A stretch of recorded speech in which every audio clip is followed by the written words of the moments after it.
was Samuel at the 3RD, which is 3 Recruit Depot, and that's where I got this stuff.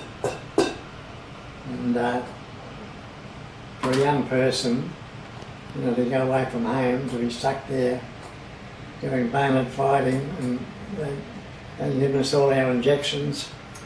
And if anybody came within 3 feet of your arm, you know, it hurt. But you imagine they had these dummy Hessian men there, meant to rush and, you know, like kill them, you know. But I used to think, what am I doing here? And I saw blokes, only in about their 27, 28, used to cry because, you know, there were fellas who came from maybe a farm or quiet life, and it was just too much. And with this gas mask, they had at Sammy had to have this big, specially built building, all doubly sealed. The doors are doubly sealed, and we used to have to put our mask on, walk in one end without the mask on, and when we got inside, put the mask on, and they'd release this tear gas. And then we have to take the mask off inside with all this tear gas, and straight away it stings your eyes and you're crying like mad. Then they let us go outside. It takes about an hour or so to get to go wash your eyes under the tap. And so I mean, that was a shock to young people. And the other thing, all this jewellery used to do, we had a tough, like out of these sections, there was a sergeant in charge. And those sergeants were like Hitler, you know, they were only a sergeant, but I didn't think that. They had a PO over us to tell us to do what we couldn't do. And we'd do drill, and if you dared to talk, you're in trouble, put you on guard duty or extra work. Anyway, one of the things that did frighten me was that out behind Margate, you know, the Bundaberg highway, yep. They had a big, what they called it, like a boot camp the Americans had. We had to march over the Bundaberg highway with all our gear on, carrying rifles, all our backpacks, these things, march right across the Bundaberg highway to this camp in the bush. We were just sleeping on the ground. There were tents. That's what I learned about the ground, what they call their ground sheet, the one that's, if it's raining, like a big poncho, but what you did, you dig a hole for your hip, like that, in the ground, just to put your hip in there. You know, we got to the stage where we were wearing army boots, like Air Force boots, army boots. It used to take about 5 minutes to undo them and 5 minutes to do them up. And these bloody sergeants, like we were supposed to be asleep, but you're too scared to go to sleep because about 2 o'clock in the morning, there was a siren. You know, everyone had to race up to the playground, and the last one there was punished. So we weren't going to take our boots off because it would take you too long to do them up. And here we are, 2 in the morning, 3 in the morning, doing bayonet fighting and drills, and we'd go back to bed, and sometimes we'd do it again. And you know, it's pretty tough on a young kid who hasn't been away from home before. And the food was, like you used to your mother's food, was good food at Mum's place. But watch out the Air Force there. You had to eat it because there was nothing else. And, you know, you just wish, oh, I wish I had this thing that Mum used to cook. And the last night we were there, they put on an actual mock battle. There was a big quarry next door to this camp. It must have been an old disused quarry. You had to climb down the banks.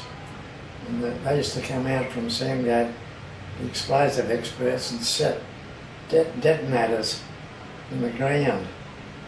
And they had dummy, like we had rifles with dummy bullets. It didn't give us good bullets. But they'd break us up into different sections. You were the enemy and we had to fight you. and climb down this side of the cliff, and next thing, bang, one of these detonators go up there and throw dirt all over you, and another one here, bang, throw dirt all over you, and then you got to, you see a bloke way over there, and you shoot him with your dummy bullet, and then there's more explosions going on, and that just scared the daylights out of me. And that went on for an hour or so. That's the helmet, you got to wear that, and the damn thing, well, the Germans and the French better one that wraps right around your head here. Like that thing's absolutely stupid. And the other thing I didn't tell you at they taught us about, like all this bayonet drill fighting, taught us about throwing hand grenades. Because I'm a left-hander, we had real bullets this time for the rifle range.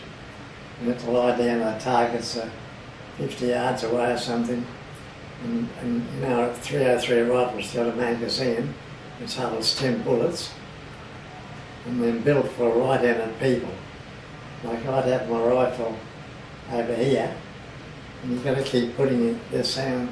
You've got to drop your rifle down to pull the bolt back and throw the empty shell out and push the bolt forward to take one out of the magazine. The sergeants used to say, "You ready? 10 rounds rapid fire." And of course all the other blokes would bang, bang, bang, bang, bang. And I'm going one at a time. And they'd all be finished. And I'd be lucky, I'd have about 6 shots. So in the end I wasn't trying to hit the target, I just pull on back, bang, bang, just to get rid of the damn things. But the worst thing was then we'd have throwing hand grenades, real live hand grenades. They had trenches dug up to about this high, like we had to get in the trench and look over the top. You could trench would have come about here. Now because I was left-handed, to give the real live hand grenade, you have to pull the pin out, you got to keep hanging on to it. The pin goes into a hole and it still won't go off until when you throw it. You've got 7 seconds before it explodes. So I'm at the end of this, there's about 10 of us in the trench.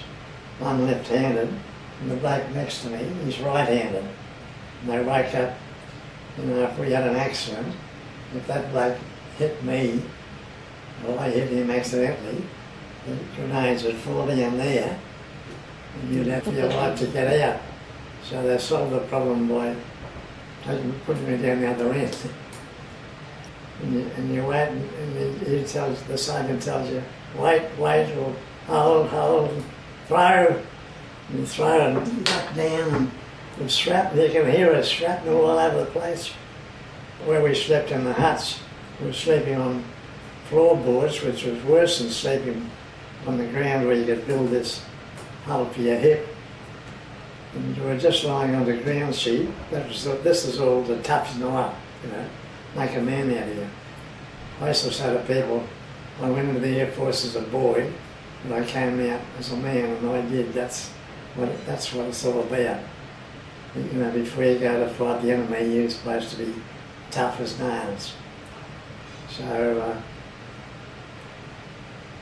we had about 6 or 8 weeks there in that playbook. My first posting was Kingaroy, I think. Number 3 ITS, 3 Initial Training School.